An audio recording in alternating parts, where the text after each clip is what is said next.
Hello, വീട്ടിൽ വന്നിട്ട് നമ്മളപ്പോൾ കുക്കിങ്ങൊക്കെ സ്റ്റാർട്ട് ചെയ്തു കേട്ടോ. ഉച്ചക്കലത്തെ ഫുഡിന് വേണ്ടിയിട്ട് അപ്പോൾ ഞാനിവിടെ ചാള മസാല തേച്ച് വെച്ചിട്ടുണ്ട് കേട്ടോ. അതിൻ്റെ കൂടെ പലിഞ്ഞീനുണ്ട്. പലിഞ്ഞീൻ എന്ന് പറഞ്ഞാൽ മീൻമുട്ടയാണ് കേട്ടോ. ഭയങ്കര ടേസ്റ്റ് അല്ലേ അത് കഴിക്കാനായിട്ട്. ചക്ക ഉപ്പേരി വയ്ക്കാൻ വേണ്ടിയിട്ട് അരിഞ്ഞിട്ട് കഷ്ണങ്ങളാക്കിയിട്ട് എൻ്റെ ഉമ്മച്ചി കൊടുത്തുവിട്ടതാണ്. അപ്പോൾ അത് വേവിക്കണം.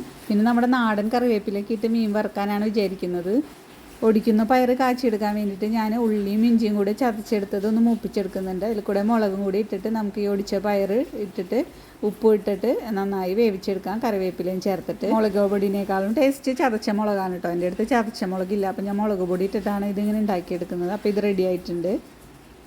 അടുത്ത ഒരു കുക്കറിൽ ഞാൻ ചക്ക വേവിച്ചെടുക്കാണ് കേട്ടോ. ചക്ക വേവിക്കാൻ വേണ്ടിയിട്ട് ഫുള്ളായിട്ട് ഈ കുക്കറിലേക്ക് മാറ്റുന്നുണ്ട്. ഏകദേശം കുക്കർ ഫുള്ളായിട്ടാണ് ഇരിക്കുന്നത് ചക്ക. പക്ഷേ കുഴപ്പമില്ല, വെന്ത് കഴിയുമ്പോൾ ഇത് താഴ്ന്നോളും.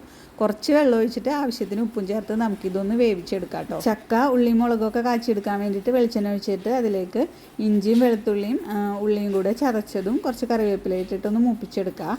ഇതിലും ഞാൻ മുളക് പൊടി തന്നെയാണ് ഇട്ടിടുന്നത്. ആവശ്യത്തിന് മുളക് പൊടി ഇട്ടിട്ടൊന്ന് മൂപ്പിച്ച ശേഷം നമുക്ക് വേവിച്ച ചക്ക ഇതിലേക്ക് ഇട്ട് കൊടുക്കാം. ഇനി ചക്ക വേവിച്ചത് ഇതിലേക്ക് ഇട്ടിട്ട് നന്നായിട്ട് മിക്സ് ചെയ്ത് കൊടുക്കുന്നുണ്ട് കേട്ടോ.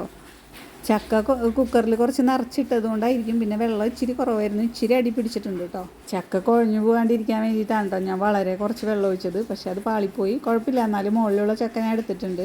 പിന്നെ കറിയായിട്ട് നമുക്ക് സാമ്പാറാണ് ഇട്ടുള്ളത്. സാമ്പാർ ഞാൻ വെച്ചതല്ല, എൻ്റെ ജ്യേഷ്ഠൻ്റെ വീട്ടിൽ നിന്ന് കൊണ്ടുവന്നതാണ്. അവരുടെ വീട് ഇവിടെ തൊട്ടടുത്ത് തന്നെയാണ് കേട്ടോ. അപ്പോൾ ചോറും ഞാൻ കുക്കറിൽ ആക്കിയിട്ടുണ്ട്. അപ്പോൾ അതും സെറ്റായിട്ടുണ്ട്. അപ്പോൾ ഈ ചോറും നമുക്കൊന്ന് ഊറ്റിയെടുത്ത് പാത്രത്തിലാക്കാം.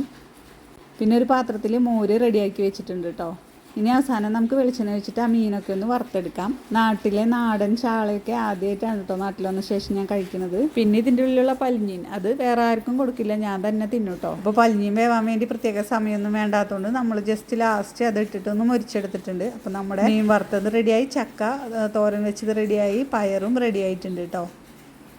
പിന്നെ സാമ്പാറും മോരും ചോറും എല്ലാം കൂട്ടിയപ്പോൾ ഫുഡ് കഴിക്കാൻ സമയമായി. അപ്പോൾ നാട്ടിലെ നാടൻ വിഭവങ്ങളൊക്കെ കൂട്ടിയിട്ട് ഞാനൊരു തട്ട് കേട്ടോ. ഇനി നമുക്ക് വേറൊരു വീഡിയോയിൽ കാണാം കേട്ടോ. ബായ്.